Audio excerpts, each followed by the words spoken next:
que a única certeza que a gente pode ter antes de realizar um filme é o que não interessa pra gente. E quando a gente descobre isso, a gente tem meio filme realizado. Como que no seu trabalho você encara, peraí, para quem que eu estou fazendo, como que eu vou direcionar, né? Porque hoje, se você pensar na cultura média, o cinema é diversão. Sim. Né? Por isso que é uma coisa para a pessoa, né, no final de semana, ela escapar do mundo real, né, e vai em busca de outros universos, vamos dizer assim, né, para se liberar, para se divertir. Então, como que você... Assim, meu consolo é o seguinte: eu desejo fazer filmes para ficar em cartaz a vida inteira. Porque o que acontece? Hoje você faz um filme para ficar 3 semanas em cartaz, no máximo 4. Não tem filme que passe de 3, 4 semanas. Filmes com orçamento de 2 milhões. É uma loucura. A não ser esse, né? Por quê? Então qual é o sentido, né? O filme D lá, por exemplo, que é o instituto que mede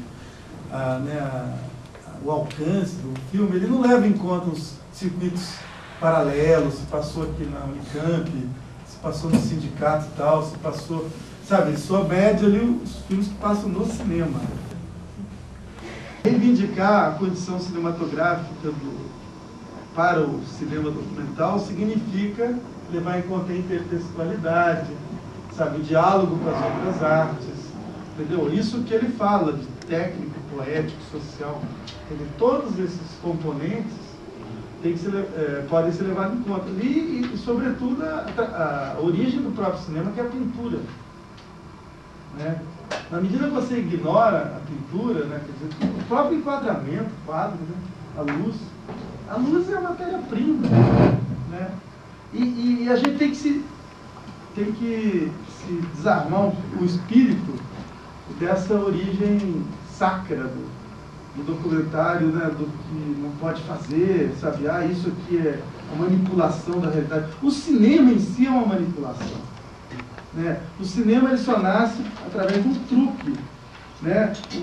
Um drible, que é a técnica que dá no nosso olho, né? Porque se os 24 o cinema é 24 quadros por segundo, são 24 fotografias por segundo, 24 fotografias fixas, stills, que em movimento dão a sensação de 1 segundo de imagem é gerada. Entendeu? O olho não consegue captar o intervalo entre uma fotografia e outra, tem uma área preta. O olho não pega, entendeu? Então você já está sendo iludido. O olho já está sendo iludido. E o Bergman, por exemplo, ele teve a paciência de contar quanto tempo de área black tem entre uma imagem. Chega de 20 minutos com longa-metragem. 20 minutos de um filme são de zona preta que o olho não consegue captar. Então isso é um truque. Né? E a gente vem, o realismo, a realidade, a verdade, sendo que você já está sendo engrupido, né, na projeção.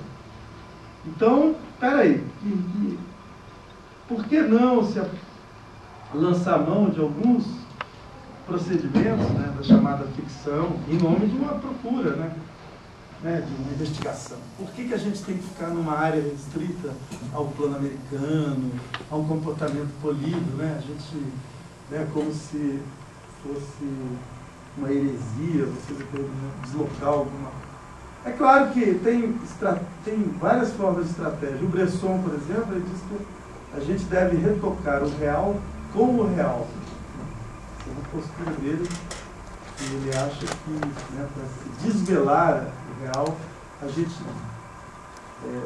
pode, deve, né, do ponto de vista dele, trabalhar deslocamentos dentro do plano real, sem truques que eu digo, pirotecnias, né, efeitos especiais, entendeu?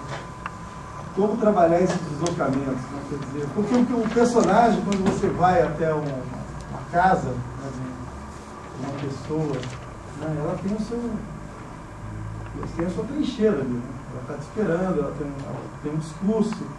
Então, como promover um deslocamento para tentar desvelar essa realidade e fazer com que as contradições se manifestem, como, né, a humanidade, né, do sujeito possa se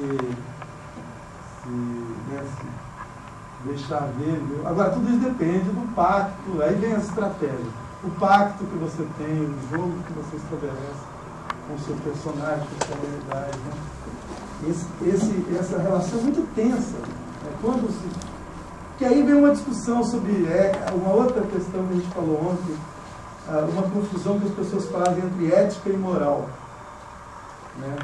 Uma coisa é você ter uma postura moral, né? Você ser eu sou um autor íntegro, eu quero pagar os salários da minha equipe, eu quero respeitar o personagem, quero fazer um acordo. É ético, mas é uma atitude moral, você está demonstrando a sua moral. Agora, a ética é o seguinte, tem a ver com a estética, é outra coisa, né? Tem filósofos que estudam isso, como Kierkegaard, diz que a estética é a mãe da ética. Entendeu? É a sua postura estética em relação àquilo que vai revelar, entendeu? A sua dimensão ética. Moral é, você vai lá, eu sou um cara que moralmente bem intencionado, vou lá, pago o cachê pro personagem, sabe? Faço tudo bonitinho, legal, esse cara é um cara íntegro, né? Idôneo. Agora, no trabalho, na arte, aí você está entrando num território do desconhecido, onde, né, são outras questões envolvidas, entendeu? Aí é um território que, se houver abertura, vai haver exposição para muitas áreas mais obscuras, né?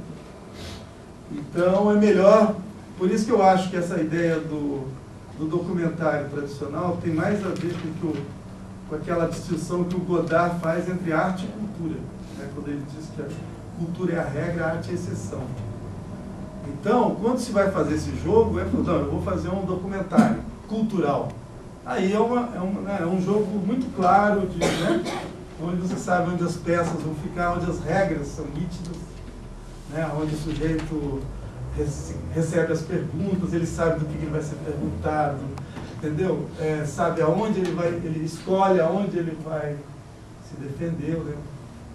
A área, o território dele. Então aí você sabe onde vai dar. Esse documentário é muito previsível, né? Ele tem uma importância cultural, antropológica, do registro, né? Então, e é importantíssimo, né, para a história e tal. Tem uma ideia de catalogação, né, do mundo, né? Antes mesmo é a própria vida. O melhor filme, para mim, o melhor filme de ficção é aquele que parece um documentário, e o melhor documentário é aquele que parece um filme de ficção.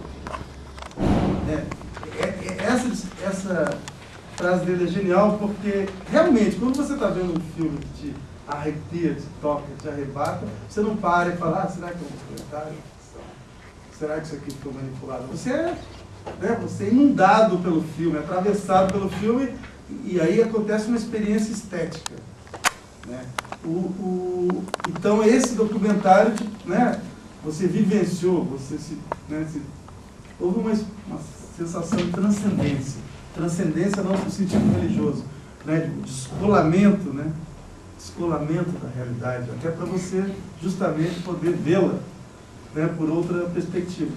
E o filme o documentário tradicional é aquele que te coloca cada vez mais na poltrona, né, que faz, estou entendendo, você sente aquela sensação de, por exemplo, uma experiência que nos dá muita certeza, que na Europa da Europa, por exemplo, é comum, uma coisa que no Brasil ainda é um mito, um tabu, as legendas, crédito de identificação.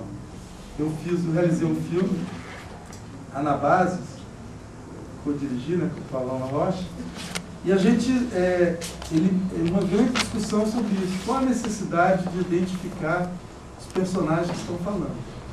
Se o filme tem uma pretensão informativa, jornalística, é uma coisa, né?